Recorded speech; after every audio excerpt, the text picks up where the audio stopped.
Það rónar nokkuð svekkjandi tap að gera mér í hugalund. Sterkur liðið Hauka samt. Það er alltaf glætt að tapa.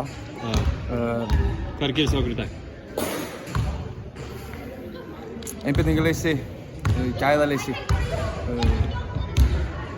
bara ýmislegt. Mér finnst eiginlega skrítið að við höfum verið inni í þessu hérna í lokin með hvað við vorum bara arfaslaka sóknarlega í 40 mínútur í dag. Þannig að það er styrkleika með ekki. Við erum búin að sýna að við getum alveg heilt yfir spila ágætis vörn.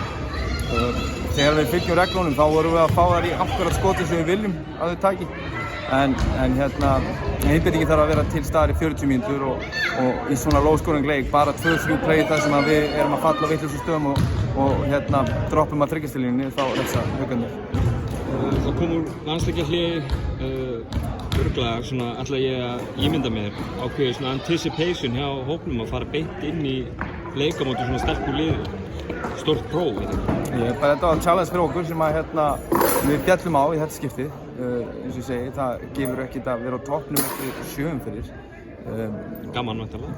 Já, en á endanum það skiptir bara engu máli. Þetta er 28 leikja mót og við erum bara að reyna að ná í sigra í hverjum einasta leik. Við teljum okkur bara að geta keppt við öll inn í deildinni og unnið bara alla leiki sem við förum í.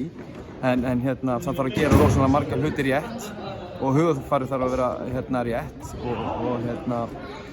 og við vorum bara ekki nógu sterk á svellinu þar í dag.